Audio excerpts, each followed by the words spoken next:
Hello guys, welcome back to our channel. इन पहाड़ों से उठने वाली इंसाफ की आवाज़ अब और तेज़ हो रही है। भले ही एक्टिविस्ट सोनम वांगचुक को रिहा कर दिया गया है, लेकिन हमारी असली अधिकारों की लड़ाई जारी रहेगी। इंडिया में स्टेटहुड की डिमांड कोई नई बात नहीं है और इसके बारे में समय समय पर कॉन्स्टिट्यूशन में चेंजेस करके लोगों की डिमांड को पूरा भी किया गया है। लद्दाख के एक साइंटिस्ट जिनका रोल 3 इडियट मूवी में आमिर खान ने किया था, उन्होंने लद्दाख में स्टेटहुड की डिमांड के तौर पर 4 इंपॉर्टेंट डिमांड सरकार के सामने रखी हैं। इस बीच उन्हें जेल भी जाना पड़ा, लेकिन कोर्ट ने उन्हें बेल दे दी है। आइए आज हम लद्दाख की वो डिमांड्स के बारे में जानते हैं जो लद्दाख के हर नागरिक चाहता है।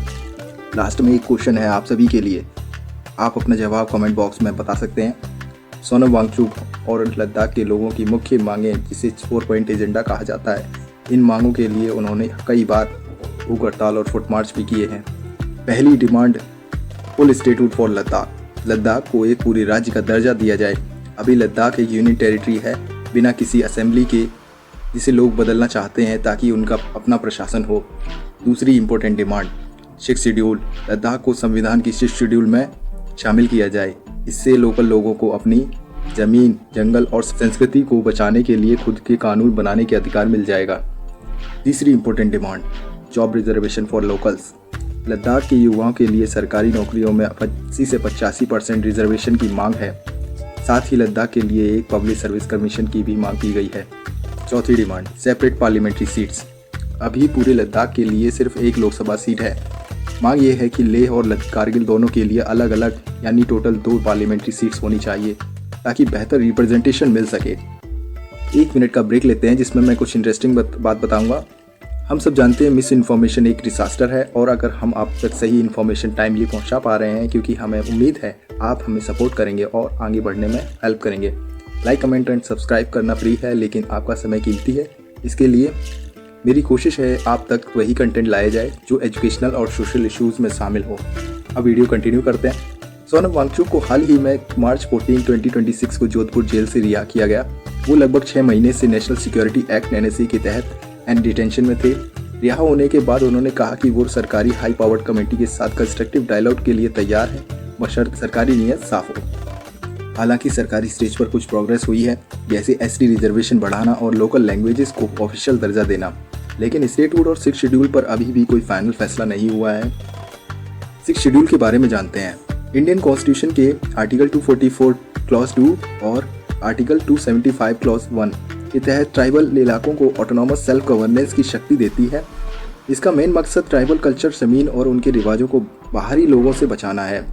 अभी के समय में ये शेड्यूल सिर्फ 4 नॉर्थ ईस्टर्न स्टेट्स में लागू है: Assam, Meghalaya, Tripura, Mizoram.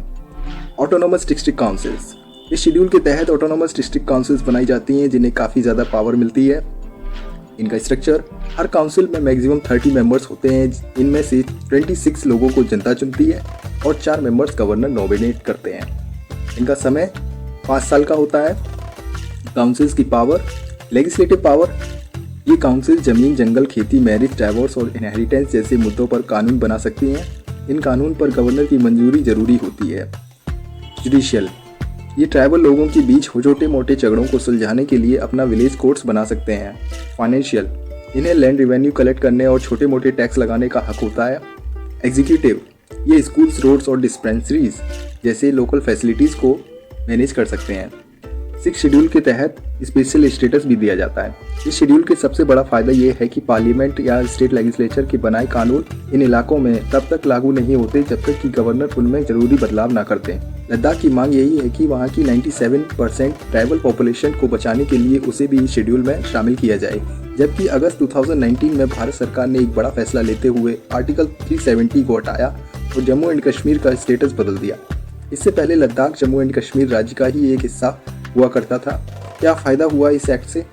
Jammu and Kashmir reorganisation act, इस कानून के तहत जम्मू एंड कश्मीर राज्य को 2 अलग यूनियन टेरिटरीज में बांट दिया गया। जम्मू एंड कश्मीर यहाँ अपनी लेजिस्लेटिव असेंबली होगी, जैसे दिल्ली या पुदुचेरी में है। लद्दाख, इसे बिना असेंबली वाली UT बनाया गया, जिसका मतलब ये है कि पूरा कंट्रोल सेंट्रल गवर्नमेंट के पास रहेगा, लेफ्टिनेंट गवर्नर के जरिए। लद्दाख की पुरानी मांग। लद्दाख के लोग खासकर लेह में काफ़ी सालों से जम्मू एंड कश्मीर से अलग होने की मांग कर रहे थे। उनका कहना था कि श्रीनगर से होने वाला शासन उनके साथ भेदभाव करता है और उनकी डेवलपमेंट पर ध्यान नहीं देता।